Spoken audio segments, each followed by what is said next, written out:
Hello, in this video we start lesson 13 of the Egenes Introduction to Sanskrit. I'm splitting the grammar and vocabulary over two videos because there's a fair amount in this lesson. In this video we'll be looking at the grammar on pages 167 to 171, and that's the what's known as the vowel gradation. That's with the guna and vridhi. We recap vowel sandhi, most of which we've done already actually, and we look at the declension of feminine nouns ending in a long E. We take the paradigm word nadi, meaning river.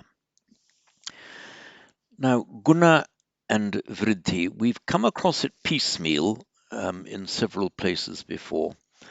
There are regular vowel gradations in Vedic and Sanskrit, and they're reflected to a large extent, though not totally, in Pali. And it's known as the strengthening of a vowel, and there are two grades of strengthening. We ignore the a for a moment. The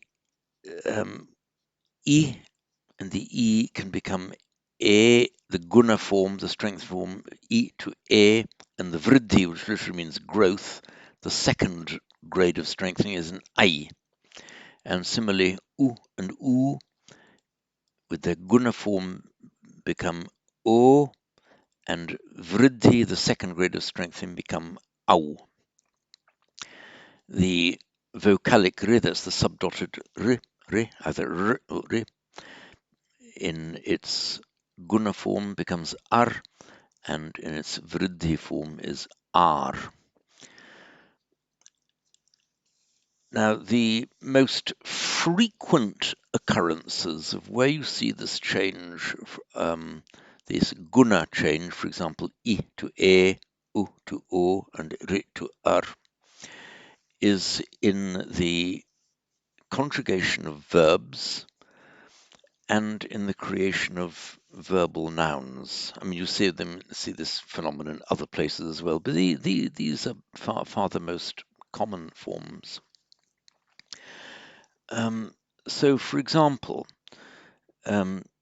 let's take, let me give you the iPad. Here we are. For the re, let's take the root smri. It's a class 1,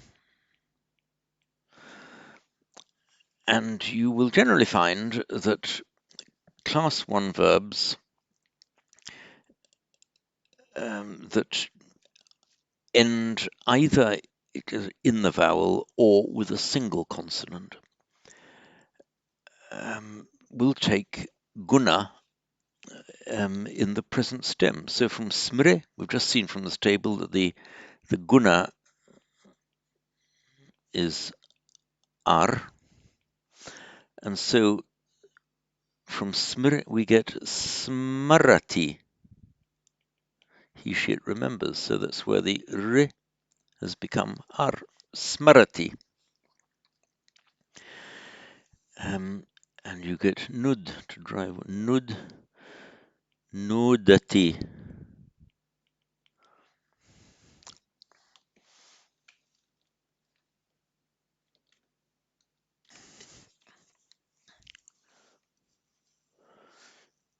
And you have chit,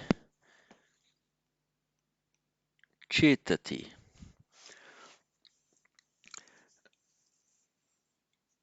Note, by the way, a peculiarity from J in the root, it becomes J, but eati becomes Jayati. That's by regular phonetic mutation there, regular sandhi, ea, within the same word, not by external sandhi, within the same word, ea becomes Jaya. So Jayati becomes Jayati. And ni, to lead. So we would have by guna I to ne plus ati, nayati. So ni, ne, ati, that doesn't exist, to nayati. These are all regular formations of class 1 verbs. And the same e plus a, e, ni with guna, ne, followed by ati, ne, ati becomes nayati. We have the same phenomenon with bhu, with guna, bho. Sorry, shouldn't put a macron over there. So bho plus ati, just as ne ati becomes nayati, so bho ati becomes our well-known verb bhavati. That explains the present tense bhavati from bhu. Note that these class 1 verbs, they will take guna of a long e and u only if they're final. If it's a long e and u followed by a consonant, then the present stem will generally not take a guna.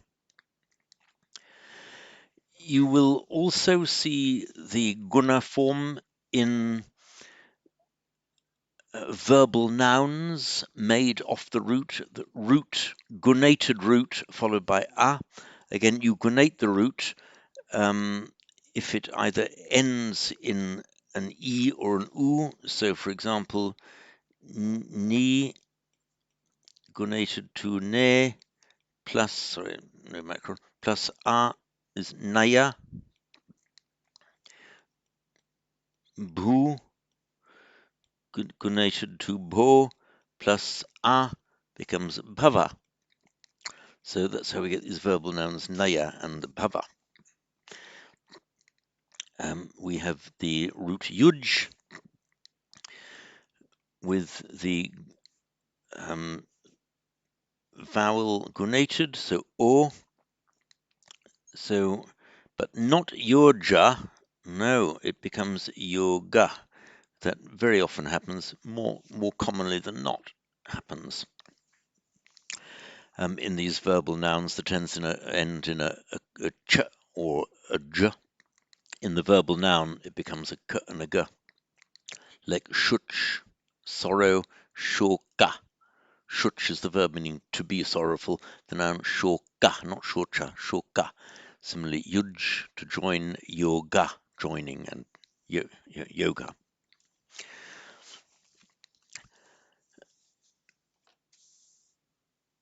You see the subdotted L there, le, al. It's very, very rare. There's only one root or one commonly used root in the entire language that has it, and that is the root clip, meaning to arrange, put in order, to imagine. One of the noble eightfold paths, samma sankalpa, right resolve. So clip makes kalpa, like a kalpa being an imagination, so to speak, in the mind of God. And eon is just like a reality coming out of something arranged, imagined in the mind of Brahma. Now looking at the vriddhi. Vriddhi is the next grade of strengthening. You'll see halfway down the page, you'll say vid, veda, vaidya, div, deva, daivika. So the I, E, I, U, O, Au, R, R, R. That's the grades of strengthening. So if you've just seen these verbal nouns, vid to Veda, yuj to yoga. We see it also here from the root dri, which the basic essential meaning is just to hold or to hold firm, to be firm. And with this verbal noun ending ma, so you get dharma. That's this ar is the gunation of the. It's not drima but dharma. The second grade, or the top grade, the vriddhi grade, is used primarily for derivative adjectives and nouns, I mean an adjective that is to do with the basic notion. So we got, for example, we have Veda, vid, to see or to know, with guna of the vowel makes Veda. Now, with vridhi, a Vaida, in fact, you have the words both Vaida and Vaidya, they both exist, means a man of knowledge or a person of knowledge. And both of them became the meaning generally means a person of knowledge, a person who has Veda, but the meaning specialized, so to speak, to a person who is learned in the Vedas, and in particular to a person learned in the science of medicine, which is why you have Vaidya, meaning a doctor, as in a medical doctor. And incidentally, you will see often in Pali the use of this word Vedja, which is just the same word Vaidya in the phonetics of Pali become Vedja. Note importantly that Sanskrit, you have the two grades of strengthening, I, U, O, Au. Pali does not have I and Au. It only they both remain as A and O. And that is why this Vaidya in Sanskrit remains as Vedja in Pali. The vridhi form is also often used, or most very common. I think not always, can't quite remember. Anyway, most commonly used if you make an adjective from a noun adding ika. So yoga, and yogic, I mean to do with yogic, in Sanskrit is yogika. And we have dharma. Now, that's the ri is made guna with ar, but it makes vridhi with ar. That's why we have the form dharmika, dharmic, meaning to do with the dharma. It often, or more commonly, means something like righteous, often in connection with righteous conduct, righteous rulership, and so on. And this is again, in Pali, these would just be yogika, because Pali lacks the au, and the dharmika, because Pali, of course, has the long a, but the arm would just become so that's why dharmika becomes dhammika in Pali. You often see the vridhi used to make abstract nouns as well. For example, kushala, Pali kusala,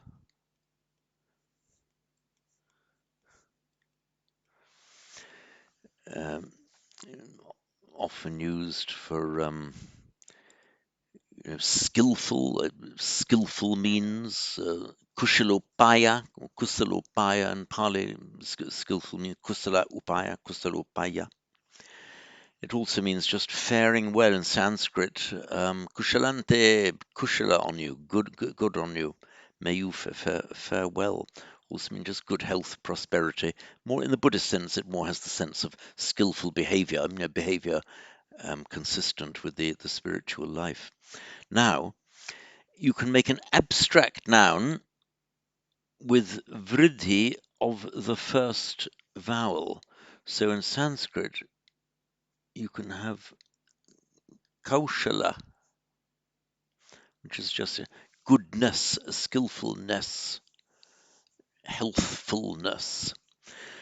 You will often find as well, instead of the a, you have a ya, and you will frequently find both forms existing side by side, kaushala, kaushalya, both existing as abstract nouns from kushala, and as far as I can see, there's no actual distinction of meaning between them. And kusala, or kaushalya, turns up in Pali as kosala.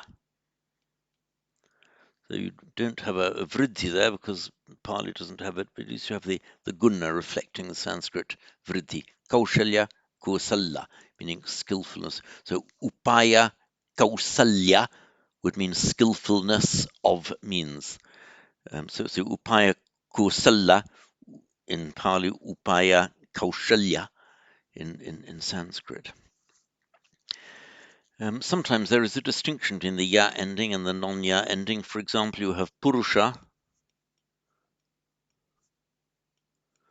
a man, with vriddhi, paurusha, make an adjective relating, so that means human.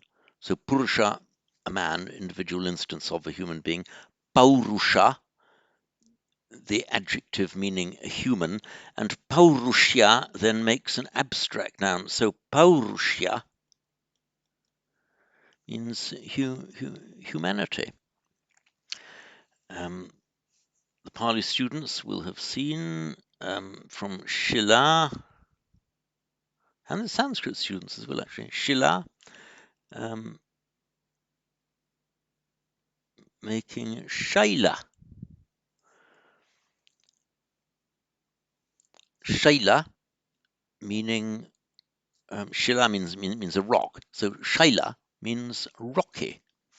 And also it can mean, as that's the basic meaning is rocky, but then it can turn into a noun, shailam, meaning a rock. And shailya makes an abstract noun. Shailya means rockiness, the quality of being hard or rock-like is that shailya. So we'll come across these more and more as we go along. The rules are fairly easy to remember.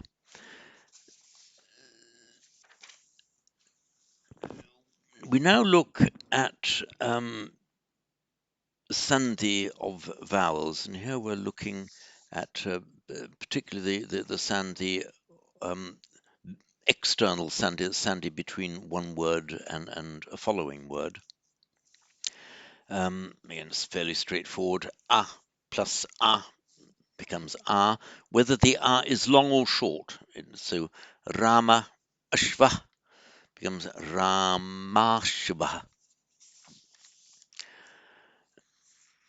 The E plus an E, whether either a long or short, will just merge into a long E. So gachati iti, gachatiti. The U similarly merges into a long U, so U or U followed by U or U, both merge into a long U. The example given here is guru plus upa, which becomes gurupa. And the vocalic r plus ri merges to ri. So pitri, meaning a father, you'll see it in its nominative form as pita, because in Sanskrit a word cannot end in a r, it becomes something else, just a phonetic rule. But in compounds it can end in a r. So pitri rishi, the father rishi, the father who was also a rishi, becomes pitrishi, and it would be written like this.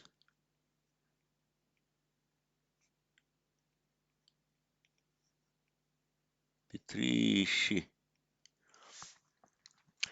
So the vocality joined to a consonant, the single r is just a single hook, that's thr, but if it's a long one, it's a double hook, like a 3 backwards, that is tr.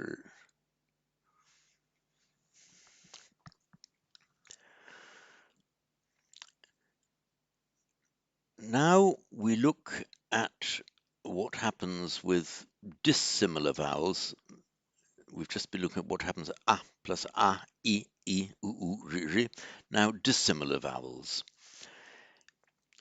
If you have an I followed by any other vowel apart from another I or E, then it becomes a Y. The same applies short or long. So, the example, he goes to the horse. Gachati ashwam gachati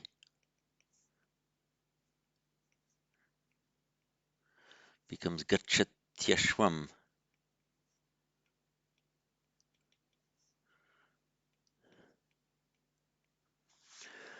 And there is a river. Nadi asti becomes nadyasti.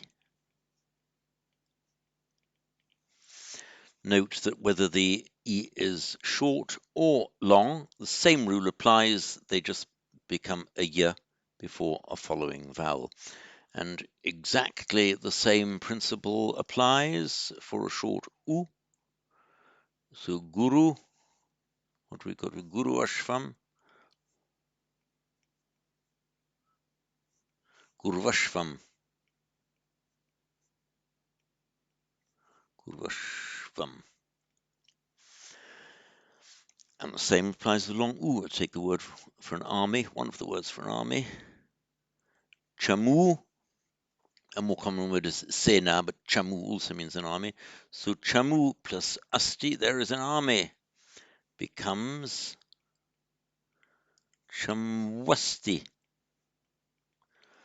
So just the same as the long short e and long short e and long e both become a y before a dissimilar vowel. So both a short u and a long u become a v before a dissimilar vowel. The r all becomes just a r. So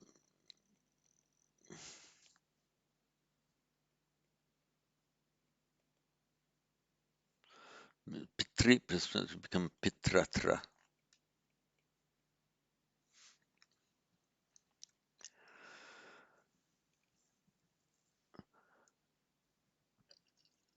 We have now the rules that we've seen several of, looking at the top of page 169 now,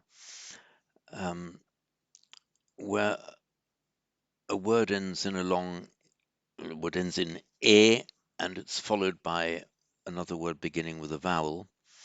If the next word begins with a short a, all that happens is the a drops. So grame atra becomes grametra. Grame, the village here. Grame atra, grametra. And grame, and then tra, and you have this sign here, a bit like an S, is a sign meaning that the a has been dropped off. It's called the avagraha, literally the taking out, taking off. It represents the lost a. By the way, on the script, you see I've written this is how you tend to see it. This is g plus r. In handwriting, you tend not to write it. It would tend to be written something like that, rather than you see. If you see it written, if you look in the on the printed page, you'll see the r is written as a separate stroke, something like that. You'll see that in print. In handwriting, it will understand. It's quicker. Just it tends to be written like that. Gr. If the following vowel is anything other than a short a, then what will happen is that the final e itself becomes an a, and the following vowel remains unchanged. So, for example, grame plus iti becomes grama iti. and that will leave a vowel hiatus. So this a followed by an e will, according to our rule, you only apply vowel sandhi once, not twice. That vowel hiatus will remain, and you'll see it in print as well. Actually, so grama iti is how you would see it. Grama iti.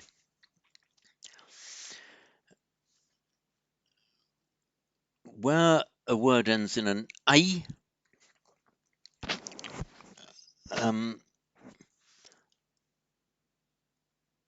and is followed by another word beginning with a vowel, the I simply morphs to a, and that's all the time. So tasmai atra, to him here, tasmai atra becomes tasma atra. And again, the vowel hiatus will remain and will be written in Devanagari as tasma atra.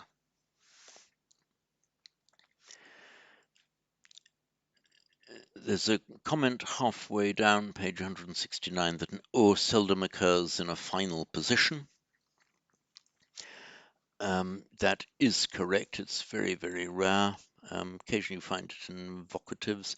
You mostly find words like aho as an exclamation, aho, oi there, but that will remain unchanged. You would not apply sandhi to any kind of exclamation there. Where the word ends in an au, followed by a vowel, the au simply becomes av, and joins to the next vowel. So, for example, the example is gajau iti, the two elephants. Thus, gajau iti becomes gajaviti, and the same would apply to any vowel following any vowel, any initial vowel of a word following a word ending in an au.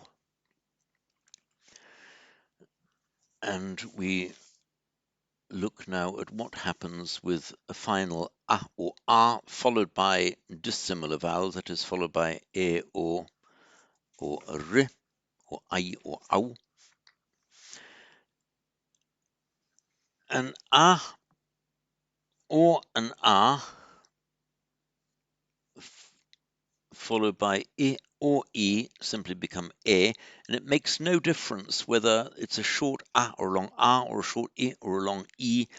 They would just merge into an E. So the example is given tatra iti, tatreti. The same would apply, for example, pita iti would be just become piteti. So it makes no difference if the A is long or short. And same a or a followed by u or u becomes o. And the example is given here of the name of a work that does actually exist. It's the Katha Upanishad. Katha Upanishad becomes the Kathopanishad. Kathopanishad. A or a plus r just becomes ar. So you have the great seer Maharishi, as in Maharshi Mahesh Yogi, Maharishi becomes Maharshi. Remember, it's a short A here, Maharshi. Even though it's a long A, it's shortened. Maharishi, Maharshi, as in Maharshi Mahesh Yogi. It was Maharishi, Mahaisha Yogi, Maharshi Mahesh Yogi. And the example is given here is Satya Ritam becomes Satyartam. Now, what happens with an a or a that meets an e or an I? They just merge into I. So tatra eva becomes tatraiva, and an a coalescing with a following o or au becomes au. So atra oka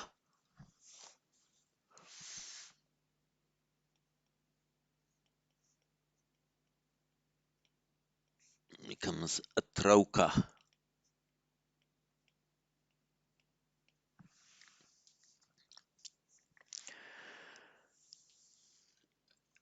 And finally, on the vowel sandhi,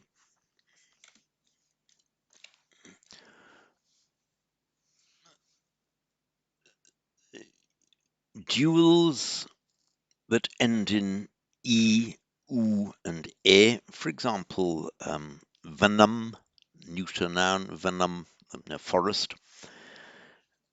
Nominative and accusative dual is vane. The rules governing external sandhi between vowels do not apply if it's a dual ending in an e, u, or e. They remain unchanged, and the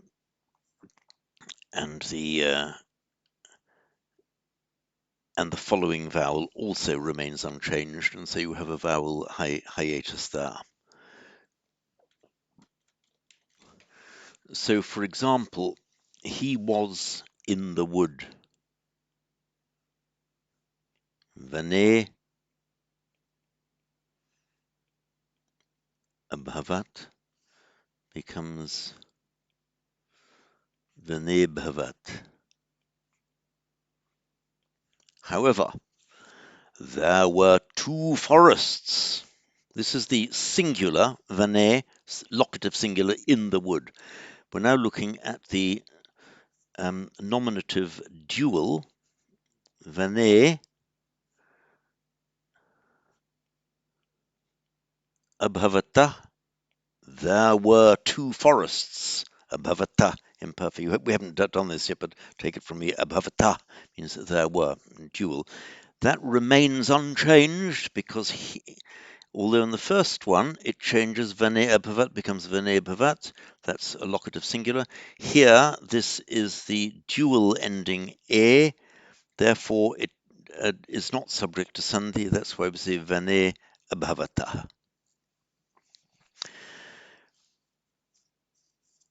We'll now, before I close this video, look at the declension of nouns ending in a long e. Feminine nouns ending in a long e. Not sure if you get any masculine ones ending in a long e. As you look at the declension here, I recommend that you also look back to page 160. That gives you the declension of nouns in a short e. It gives you the declension of both the masculines and the feminines ending in a short e.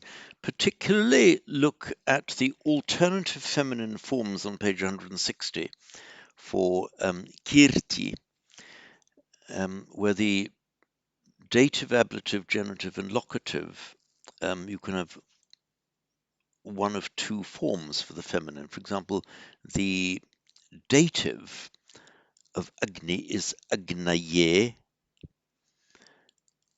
and for Kirti you can have Kirtaye, the same as the masculine, or Kirtyai. Look now at the dative on page 171, dative singular for Nadi, Nadyai. So it's following that same rule.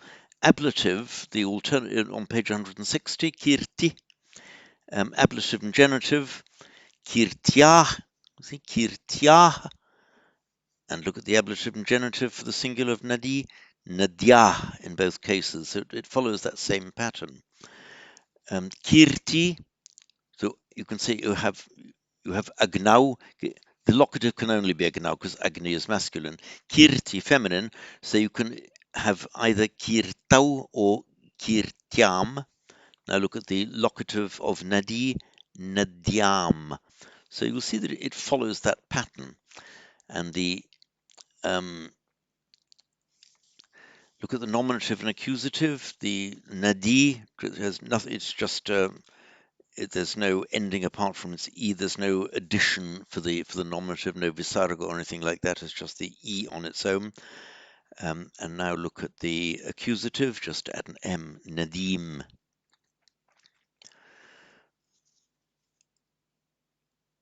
For the dual form, the au, you'll be familiar with the au from the masculine, narau, two men, gajau, two elephants.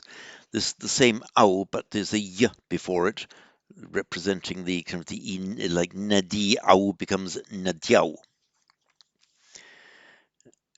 For the instrumental dative and ablative, we have this typical ending bhyam, which was characteristic, actually, the characteristic ending bhyam, which all duals throughout the language have in all declensions for the instrumental dative and ablative. But for these feminines ending in a long e, the e remains. So nadi bhyam for all three, nadi bhyam. And the characteristic o, the o with visarga for the genitive and locative. Again, it's nadi o, nadio. So spot those patterns, and they'll be easy to learn. Note for the plural, nominative and accusative, nadi, nominative plural, nadyah, whereas the accusative is nadihi with the visarga, nadi with visarga. No, nadyah and nadi. For the instrumental dative and ablative, it's pretty much as you'd expect, nadibhi. And for the dative and ablative, nadibhya. In fact, throughout the language, again, you'll find that datives and ablatives end, in the plural, end in bhya. Narebhya, and so on, kantabhya. Now, nadibhya. For the genitive plural, it follows the very standard pattern. If a word ends in a vowel, if it's a short vowel, you lengthen it. If it's a long vowel, leave it as it is. And so you get nadi, nadinam. Notice with this genitive plural that you always get a lengthening of a short vowel. If you look back again, we've just been looking at to agni. So look at agni on page 160, third column, the plural. Look down to the genitive plural. Note it's not agninam, it's agninam. So you always get this lengthening of a short vowel before the nam of the genitive plural. You'll get bhikshu, bhikshunam, muni, muninam, always lengthened. And of course, with nadi, you don't need to change it because it's long already. So that accounts for the nadinam.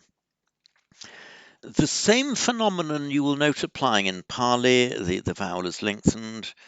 Muni, muninam, bhikkhu, bhikkhunam. But remember, of course, in Pali that you can never have a long vowel before an anuswara. So that's why you get, for example, nadi. It's the same word in Sanskrit and Pali, a river. Sanskrit genitive plural, nadinam. Pali genitive plural, nadinam. And of the Buddhas, Sanskrit buddhanam, Pali of the Buddhas buddhanam. And for the vocatives, as always, see that in the dual and the plural, and again throughout all declensions, this holds good. That in the dual and the plural, the vocative is the same as the nominative. Whereas the vocative, it simply shortens the long e. So nadi, nadi.